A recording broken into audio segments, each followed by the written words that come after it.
and thank you for joining us on ERi-TV for English news broadcast live from Asmara. Here are stories making headlines today.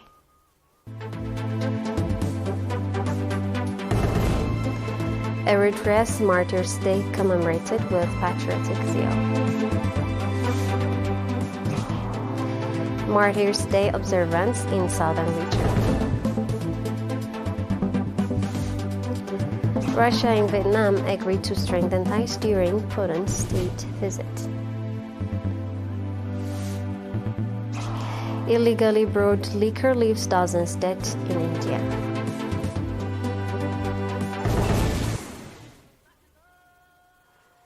Eritrea's Martyrs Day was commemorated with patriotic zeal by nationals both inside the country and abroad. At the commemorative event in Asmara, President Isaias laid a wreath in tribute to the heroic martyrs. The event commenced with the public procession from Shuda Square to the Martyrs Cemetery and included cultural and artistic performance that depicted the precious sacrifice made by the gallant freedom fighters for independence and national sovereignty. The ceremony was attended by senior government and PFDG officials, army commanders, members of the diplomatic community, and thousands of Asmara residents. Martyrs Day was also marked on 19th June in Asmara with candlelight vigil and ceremony of those who sacrificed their lives for the country and its people. The commemorative event, which saw the participation of thousands of Asmara residents, featured a candlelight vigil and a walkathon from Martyrs Avenue to Baht Meskarem Square. Mr. Fisaya Haile, governor of the Central Region, highlighted that the younger generation has upheld the martyrs' trust and met the expectation of the people and country. He called for a renewed pledge to honor the uphold the martyrs' trust through practical actions. The ceremony at Baht Meskarem Square was broadcast live by Eritrean television and radio Dimtz Hafash. Across the country, Martyrs Day has been observed with candlelight vigil and cultural and artistic programs that emphasize the significance of the day.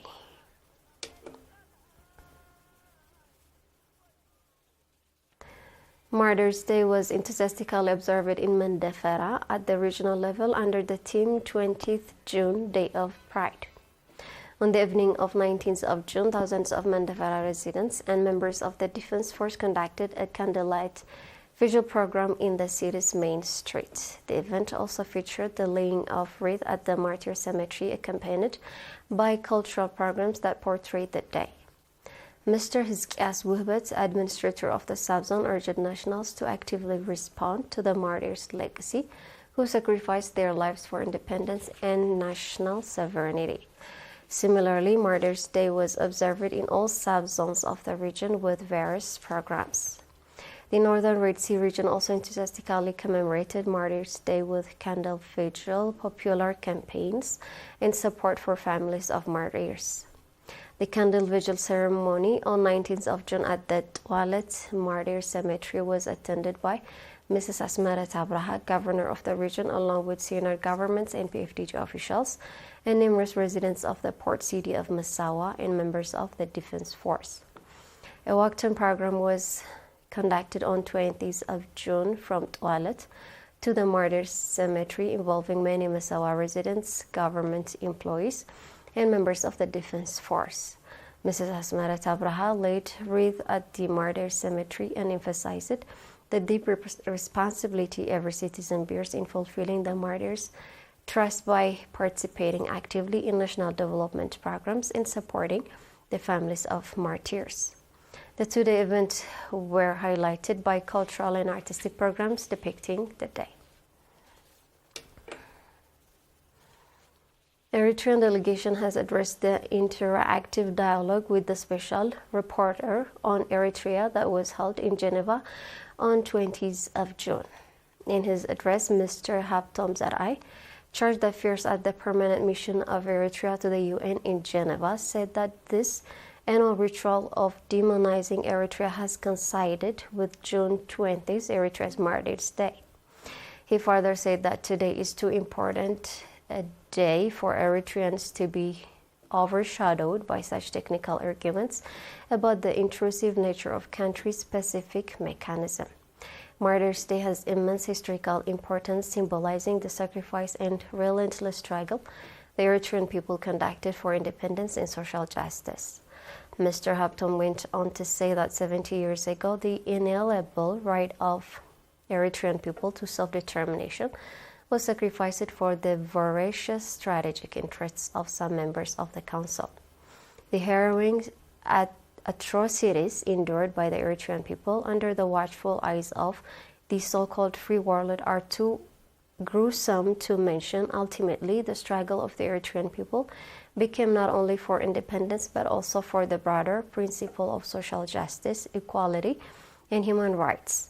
When peaceful political efforts bore no result and became untenable, Mr. Hampton said that the armed struggle commenced in 1961 and that in the 3 decades that ensured Eritreans waged one of the longest, bloodiest, perhaps the loneliest of liberation wars to which most countries of the core group were vehemently opposed. Thus, against all odds, Eritreans won de facto independence by force in 1991 and de jure independence after legitimizing it through a UN-mentioned referendum in 1993. Over 65,000 of Eritreans' best sons and daughters sacrificed their lives for its independence, and many thousands to defend its sovereignty and territorial integrity. Mr. Hampton also stressed that once again, the very countries that are today sponsoring this resolution against Eritrea and funding the so-called human rights defenders who are hired to populate the reports were the very same state that prolonged the border conflict by confusing to uphold their moral and legal obligation as guarantors and witness of the agreement signed. Mr. Hampton went on to say that Eritrea's national service programs will celebrate its 30th anniversary this year, and the thousands who have undergone the program are today laying the foundation for Eritrea's development.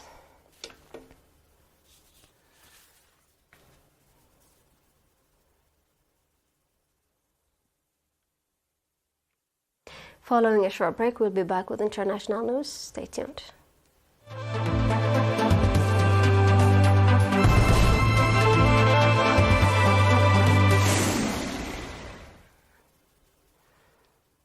Russia and Vietnam have pledged to strengthen ties as Vladimir Putin made a state visit to Hanoi that was intended to signal his country still has allies in the region.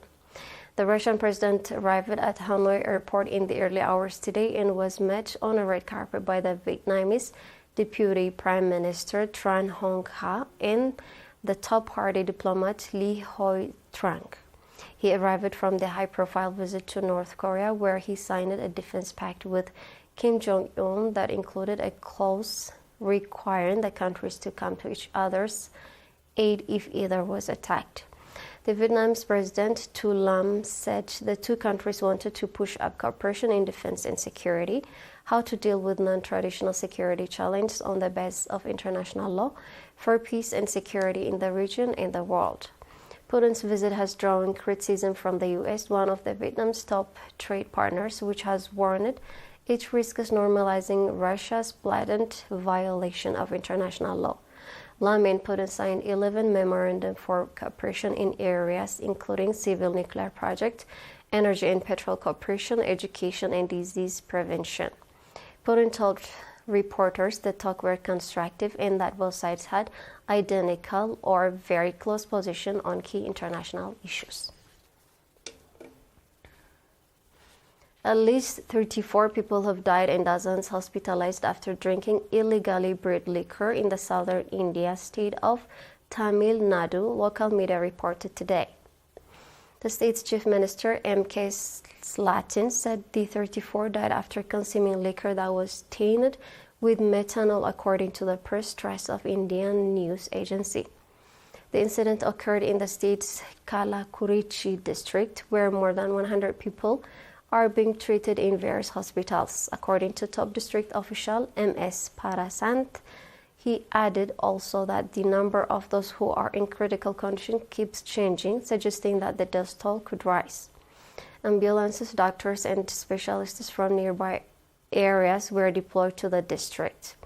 Government officials earlier said several people who were vomiting and had stomach pain were admitted to hospitals. Yesterday triggered a police investigation. Letters Latin, the chief minister, said in a post on the social media platform X that those involved in the crime have been arrested and action has also been taken against officials who failed to prevent it. Such crimes that ruin the society will be suppressed with an iron fist, he added. Before we go, we have a quick recap of the top stories.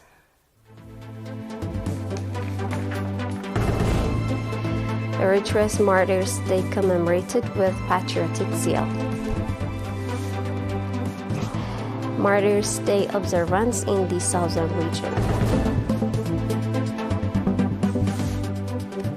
Russia and Vietnam agreed to strengthen ties during Putin's state visit. Illegally brewed liquor leaves dozens dead in India. And that wraps up our news broadcast for now. Thank you for watching.